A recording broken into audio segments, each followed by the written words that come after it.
تم لوگ قبرستان میں جا سکتے ہو اور جانے کی اجازت دی گئی۔ قبرستان میں جانے کی اجازت ہے بشرط جو اس کا پردے کا جو حکم ہے اس کو وہ پورا کریں گے۔ مردے جو ہیں وہ قبروں کے اندر سے عورتوں کو دیکھ لیتے ہیں، نعوذ باللہ پتہ نہیں بڑی الٹی باتیں پھیلی ہوئی ہیں۔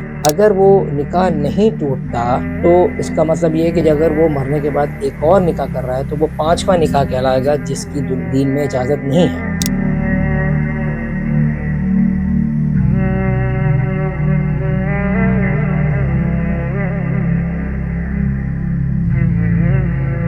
اعوذ باللہ من الشیطان الرجیم، بسم اللہ الرحمن الرحیم۔ اللہم صلی علی محمد وعلی آل محمد کما صلیت علی ابراہیم وعلی آل ابراہیم انک حمید مجید۔ اللہم بارک علی محمد وعلی آل محمد کما بارکت علی ابراہیم وعلی آل ابراہیم انک حمید مجید۔ رب اشرح لی صدری ویسر لی امری واحلل عقدۃ من لسانی یفقہوا قولی۔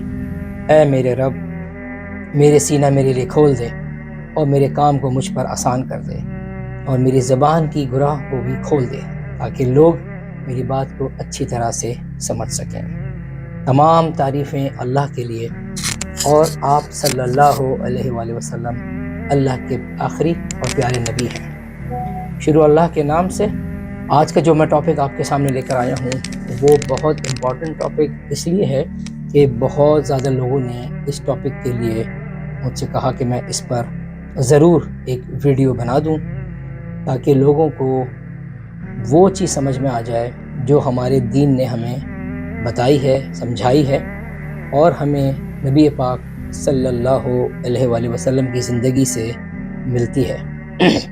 تو آج کا جو ٹاپک ہے اس میں 2 بڑے عنوان ہیں جس کو میں آپ کے سامنے رکھنے کی انشاءاللہ پوری کوشش کروں گا، اور اللہ تعالیٰ سے دعا کرتا ہوں کہ میں اپنی بات آپ کو آسان الفاظوں میں سمجھا سکوں، اور یہی ہمارے اس یوٹیوب چینل کے بنانے کا مقصد ہے کہ دین کو آسان الفاظ میں گھر گھر پہنچانا، اسپیشلی بچوں اور ینگسٹرز تک۔ آج کے جو 2 ٹاپک ہیں وہ یہ ہیں کہ عورتوں کا قبرستان میں جانا کیسا ہے، کیسا نہیں ہے، منع نہیں ہے، اور جو دوسرا ٹاپک یہ ہے کہ مرنے کے بعد اگر شوہر مرتا ہے تو کیا بیوی کا نکاح اس کے ساتھ ختم ہو جاتا ہے، اور اگر بیوی مرتی ہے تو شوہر کا نکاح اس کے ساتھ ختم ہو جاتا ہے، اور آگے کے کیا معاملات ہیں۔ تو آئیے چلیے اسٹارٹ کرتے ہیں۔ نبی پاک صلی اللہ علیہ وآلہ وسلم نے خود قبرستان میں جانے سے منع فرمایا اور قبروں کی زیارت کے لیے منع کرنے کا حکم دیا گیا۔ اچھا، یہ حکم اس طرح کا حکم تھا کہ اس میں نہ عورتوں یا مردوں کے لیے الگ سے کچھ احکام نہیں بتایا گیا تھا کہ یہ مردوں کے لیے منع ہے یا یہ عورتوں کے لیے منع ہے، بس آپ صلی اللہ علیہ وسلم کی طرف سے حکم آیا کہ قبروں کی زیارت کو منع فرما دیا گیا ہے۔ تو جب اس طرح کا کوئی حکم آتا ہے تو وہ مرد اور عورت سب کے لیے برابر ہوتا ہے۔ مرد عورت سے مراد بچے بڑے سب، اس میں کوئی کیٹیگرائز نہیں کیا گیا۔ تو لہٰذا جب یہ آرڈر اسی لیے آیا کیونکہ دور جہالت میں عورتیں قبرستان میں جایا کرتیں اور وہاں پر جا کر جو بھی ان کی پوجا پاٹ کا طریقہ تھا وہ کرتیں۔ ان تمام خرافات سے بچنے کے لیے اور ان تمام چیزوں سے جو کہ دین کے خلاف ہیں، ان سے بچنے کے لیے نبی پاک صلی اللہ علیہ وآلہ وسلم نے یہ حکم دیا۔ پھر بعد میں یہ حکم آیا کہ تم لوگ قبرستان میں جا سکتے ہو اور جانے کی اجازت دی گئی، لیکن اس معاملے میں اس بات کا خیال رکھا جائے گا کہ قبرستان میں جانے کی جو اجازت دی گئی اس کا مطلب یہ ہرگز نہیں ہے کہ قبرستان میں جانا فرض ہے، یا کوئی ہمارے رشتہ دار یا اللہ تعالیٰ ہمارے والدین کو اپنے حفظ و امان میں رکھے، ان کو لمبی اور اچھی اور صحت والی تندرست زندگی عطا فرمائے، یا کسی کے اگر والدین اس دنیا سے رخصت ہو گئے ہیں تو ان کی قبروں پر یا بیوی کی قبر پر یا شوہر کی قبر پر جانا، روزانہ جانا فرض نہیں ہے، صرف اجازت ملی تھی۔ اچھا، اجازت ملنے سے مراد یہ تھی کہ مرد حضرات قبرستان میں جائیں اس نیت سے کہ ان کو عبرت حاصل ہو اور ان کو آخرت کا معاملہ سمجھ میں آ جائے، یہ صرف اتنی تھی۔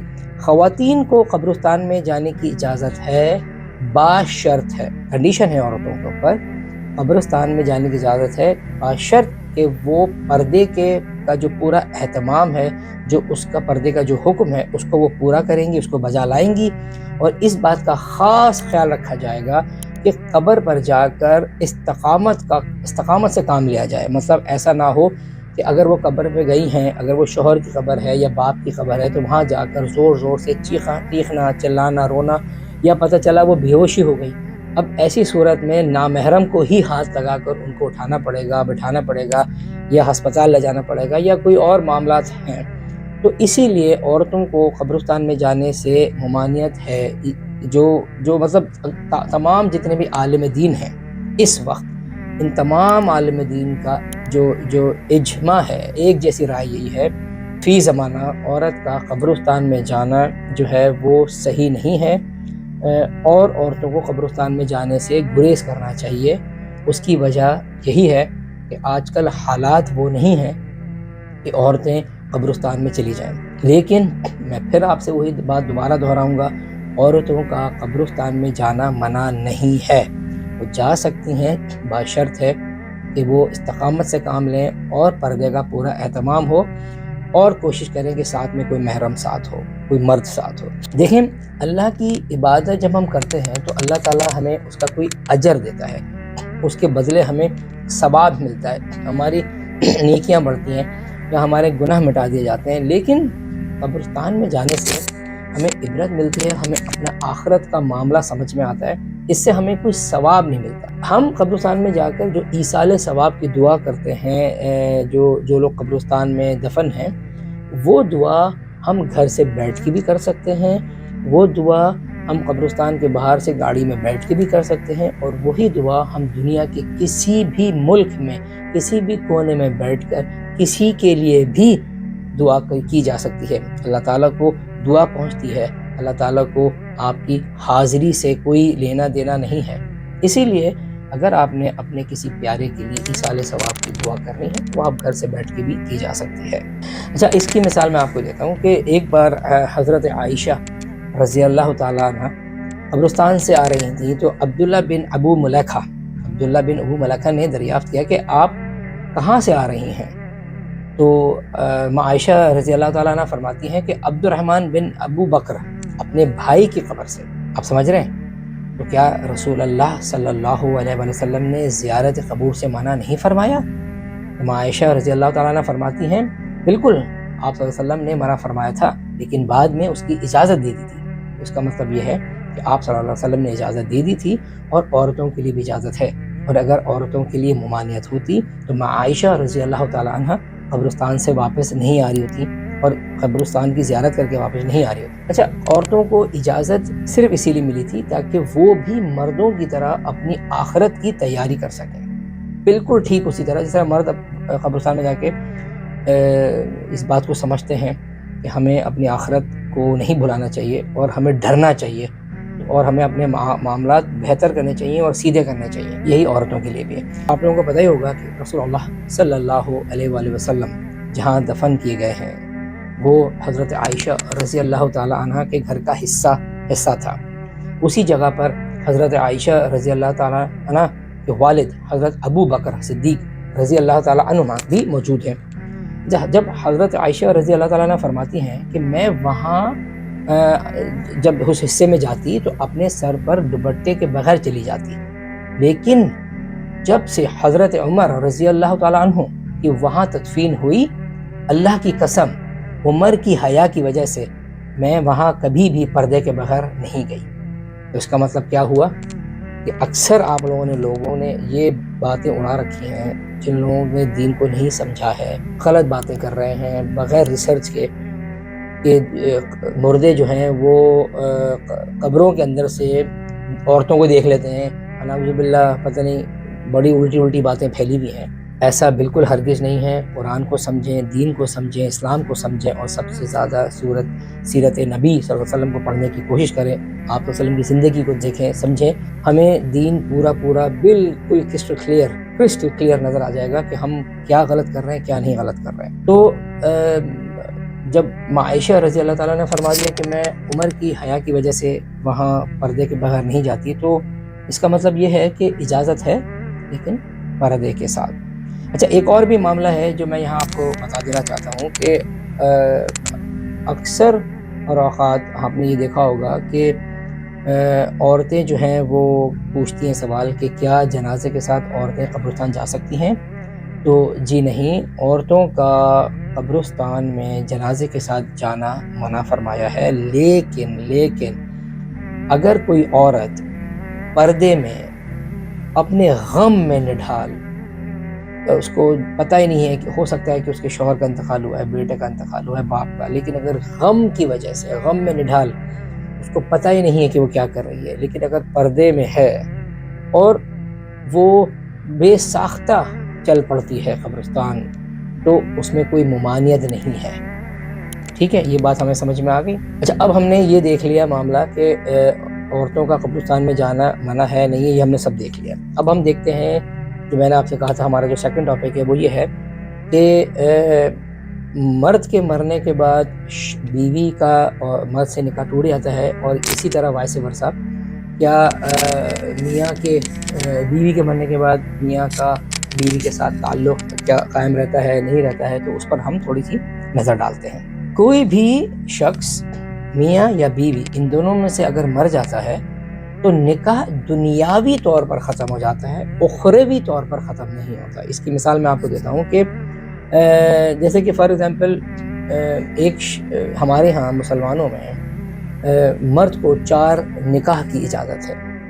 فار ایگزامپل اگر اس کے 4 بیویاں بیک وقت موجود ہیں اور اگر کوئی ایک بیوی مر جاتی ہے تو اس کو ایک اور نکاح کرنے کی اجازت ہے۔ اگر وہ نکاح نہیں ٹوٹتا تو اس کا مطلب یہ ہے کہ اگر وہ مرنے کے بعد ایک اور نکاح کر رہا ہے تو وہ 5واں نکاح کہلائے گا، جس کی دین میں اجازت نہیں ہے۔ تو دنیاوی طور پر نکاح ٹوٹ جاتا ہے، اخروی طور پر نکاح نہیں ٹوٹ۔ تو یہ بات اب ہم کو سمجھ میں آ گئی۔ اچھا، اب ہم اس پر یہ بات کرتے ہیں، تو اگر فار ایگزامپل میں آپ کو کہوں کہ بھئی اگر اب نکاح ٹوٹ گیا ہے تو اب اس پر کیا قانون ہوگا کہ اگر فار ایگزامپل بیوی کہتی ہے کہ میں شوہر میرا اتنا زیادہ نیک تھا اور اتنا زیادہ متقی تھا اور مجھ سے بہت محبت کرتا تھا، اب وہ میں بالکل جوان ہوں اور بہت جلدی میرا میاں انتقال کر گیا اور میں دوسری شادی نہیں کروں گی، یا پھر اس کے برعکس کہ میرا شوہر جو تھا وہ سخت جو ہے وہ ظالم انسان تھا، اس نے مجھ پر بے تحاشا ظلم کیے، تو اب یہ کیا قانون اللہ نے بنایا ہے کہ مرنے کے بعد مجھے وہی شوہر جنت میں ملے گا؟ تو دیکھیں، ہمارے دین کی تعلیمات یہ نہیں ہیں۔ ہمارے دین میں اللہ تعالیٰ نے جو بات بتا دی ہے اس میں ہمیں اپنی لاجک لڑانے کی ضرورت نہیں ہے۔ ٹھیک ہے، دین کو آپ نے سمجھنا ہے۔ جو تقویٰ ہے نا، تقویٰ کیا ہے کہ اللہ کو دیکھے بغیر اللہ پہ یقین کرنا، اسی طرح اللہ کے بنائے ہوئے اصول پر بھی یقین کرنا ہے، اس میں لاجک نہیں لڑانی۔ اللہ تعالیٰ نے جو ہے وہ اگر ہم یہ کہہ دیں، پہلی مثال کہ اگر میرا شوہر مر گیا میں دوسری شادی نہیں کروں گی، تو وہ اس کو اجازت ہے، وہ چاہے نہیں کرے، لیکن اگر وہ کرتی ہے تو مرنے کے بعد جو شخص اس کے آخری نکاح میں تھا جنت میں وہی ملے گا، پہلا کوئی شوہر نہیں ملے گا۔ یہ بات آپ ڈن کر لیں۔ دوسری بات یہ کہ اگر کوئی شخص اس کو دنیا میں بے تحاشا ظلم کرتا تھا اور مرنے کے بعد اگر وہ کہتی ہے کہ مجھے جنت میں بھی وہی ملے گا، تو یہ بات یاد رکھیں کہ اللہ تعالیٰ جنت میں ہر ایک کے دل میں محبت بھر دیں گے۔ جنت میں ظلم، جھوٹ یا اس طرح کا مار دھاڑ کا کوئی کانسیپٹ ہی نہیں ہوگا۔ کیا پتہ اللہ تعالیٰ ہماری زندگیوں کے پیچھے جو زندگی ہم دنیا میں گزار کے جا رہے ہیں وہ ہمارے ذہنوں میں ہو ہی نہ۔ اور پھر اللہ تعالیٰ نے یہ بھی وعدہ کیا ہے کہ اگر کوئی کہے کہ مجھے وہی شخص اپنا واپس چاہیے جو میرے ساتھ بہت ہی نیک اور پرہیزگار تھا، مجھ سے محبت کرتا تھا، تو اللہ تعالیٰ نے یہ بھی وعدہ کیا ہے کہ جنت میں تمہارے سارے باتوں کو پوری کروں گا۔ تو اللہ پہ یقین رکھیں۔ اللہ تعالیٰ نے جنت کے کیا معاملات رکھیں یہ اللہ کو پتہ ہے۔ بس ہمیں دنیا جو ہے یہ اس میں امتحان کا وقت ہے اور ہم نے بس اچھے سے گزارنی ہے، اس کے بعد اللہ تعالیٰ کے ہاں ہمارے اعمال جائیں گے اور آنے والی زندگی جو ہے وہی زندگی جو ہے وہ سب سے بیسٹ ہے۔ اچھا، اب آگے ہم چلتے ہیں۔ آگے جو ایک بہت ہی امپورٹنٹ بات میں آپ کو بتانے جا رہا ہوں کہ اگر یہ سوال اکثر اٹھتا ہے کہ اگر شوہر مر گیا تو بیوی اب اس کو نہیں دیکھ سکتی مرنے کے بعد، کیونکہ وہ نکاح ختم ہو گیا اور وہ بیوی جو ہے اس کے لیے نامحرم ہو گئی، اسی طرح اگر بیوی مر گئی ہے تو شوہر جو ہے وہ اس کو ہاتھ بھی نہیں لگا سکتا، غسل بھی نہیں دے سکتا، کیونکہ نکاح ختم ہو گیا ہے دنیاوی طور پر، اب وہ اس کے لیے نامحرم ہو گئی۔ ایسا بالکل بھی نہیں ہے، ایسا بالکل بھی نہیں ہے، ایسا بالکل بھی نہیں ہے۔ میں 3 دفعہ بولا میں نے اسی لیے تاکہ آپ لوگوں کو یہ بات سمجھ میں آ جائے، ہمیں دین کو سمجھیں، دین کو سمجھیں۔ اب میں آپ کو مثال دے کے سمجھاتا ہوں۔ آپ صلی اللہ علیہ وآلہ وسلم ایک بار ماں عائشہ رضی اللہ تعالیٰ عنہ کے ساتھ بیٹھے ہوئے تھے، اور آپ نے فرمایا کہ اے عائشہ، اگر میں تمہاری زندگی میں فوت ہو گیا تو تم کیا کرو گی؟ ماں عائشہ رضی اللہ تعالیٰ عنہ فرماتی ہیں کہ میں آپ کو غسل دوں گی اور آپ کو پھر کفن پہناؤں گی۔ اتنی بڑی بات جو ہمیں کسی نے بتائی ہی نہیں۔ ہمیں تو بیوی کو شوہر کے ہاتھ پر ہاتھ لگانے سے بھی منع فرما دیا لوگوں نے۔ سبحان اللہ، ہم کس دین پہ جا رہے ہیں، اور آپ صلی اللہ علیہ وسلم نے ہمیں کیا دین سمجھایا ہے۔ اسی طرح ماں عائشہ رضی اللہ تعالیٰ نے فرماتی ہیں آپ صلی اللہ علیہ وسلم سے کہ آپ صلی اللہ علیہ وسلم، اگر میں آپ کی زندگی میں اگر فوت ہوگی تو آپ کیا کریں گے؟ تو حضرت محمد صلی اللہ علیہ وسلم فرماتے ہیں کہ اے عائشہ، میں تمہیں غسل دوں گا، تمہیں کفن دوں گا۔ تو آپ دیکھیں کہ اگر شوہر مر جائے تو بیوی غسل دے سکتی ہے اور کفن بھی دے سکتی ہے۔ اسی طرح اگر بیوی مر جائے تو شوہر اپنی بیوی کو غسل بھی دے سکتا ہے اور کفن بھی دے سکتا ہے۔ کیا خوبصورت بات ہم نے سمجھی نہیں۔ سبحان اللہ، سبحان اللہ، ہمارے کانسیپٹ بالکل اپوزٹ تھے، اور میں نے آپ کے کانسیپٹ بالکل چینج کر دیے۔ اللہ تعالیٰ ہمیں صرف دین کو سمجھنے کی توفیق عطا فرمائے۔ اس کی ایک اور مثال میں آپ کو دیتا ہوں۔ اس کی ایک اور مثال یہ ہے کہ حضرت ابو بکر رضی اللہ تعالیٰ عنہ نے اپنے بیٹے عبد الرحمن سے ایک بار بولا کہ عبد الرحمن، میرے مرنے کے بعد اپنی ماں کا ہاتھ بٹانا میرے غسل میں۔ اس کا مطلب یہ ہے کہ حضرت ابو بکر رضی اللہ تعالیٰ عنہ کو بھی غسل ان کی بیوی نے دیا، جس پر ان کے بیٹے نے ان کا ہاتھ بٹایا۔ تو یہ بات اب ہمارے سامنے بالکل کرسٹل کلیئر ہو گئی کہ شوہر اپنی بیوی کو اور بیوی اپنے شوہر کو غسل اور کفن دونوں دے سکتی ہے۔ اور الحمدللہ ہم سب سے خوبصورت دین میں ہیں۔ ہمارا دین ایسی فضول باتیں کر ہی نہیں سکتا جو ہم نے پتہ نہیں کہاں سے سیکھی ہیں، ہمارے ذہنوں میں کہاں سے آئی ہیں۔ واللہ عالم، اللہ تعالیٰ ہمیں دین پر چلنے کی توفیق عطا فرمائے، ہمیں دین کو سمجھنے کی توفیق عطا فرمائے، اور ہم ایک بار دل سے اگر اسلام کو اور دین کو سمجھ لیں، دماغ ہمارا خود بخود چل پڑے گا، خود بخود ہم کو ساری باتیں سمجھ میں آنے لگیں گی۔ آپ کے سامنے میں نے آج اس ویڈیو کا اختتام کرتا ہوں، اور امید کرتا ہوں انشاءاللہ العزیز آپ کو یہ میری چھوٹی سی بات سمجھ میں آ گئی ہوگی۔ ویسے تو یہ دین کا ایک بہت بڑا مسئلہ ہے، لیکن صرف سمجھنے کی بات ہے۔ ہم خود بھی سمجھیں، اپنے آس پاس دوست احباب کو بھی سمجھائیں، اپنے گھر والوں کو بھی سمجھائیں، اپنے بہن بھائیوں کو بھی سمجھائیں، اور جتنا ہو سکے دین کو پھیلائیں۔ دین کو پھیلانے میں ہی ہمیں فائدہ ہے۔ اللہ تعالیٰ ہماری اس چھوٹی سی کاوش کو اپنی بارگاہ الہی میں قبول فرمائے۔ Please do not forget to like and subscribe my channel, تاکہ میں اور زیادہ ویڈیوز بنا سکوں۔ آپ کی حوصلہ افزائی میرے ساتھ رہے گی، تو میں انشاءاللہ تمام جتنے بھی ٹاپکس ہیں ان کو کور کرنے میں کامیاب ہوں گا۔ اللہ تعالیٰ سے امید کرتا ہوں کہ اللہ تعالیٰ آپ کی بھی جو ہے وہ دعاؤں کو قبول فرمائے۔ وآخر دعوانا ان الحمدللہ رب العالمین۔ السلام علیکم ورحمۃ اللہ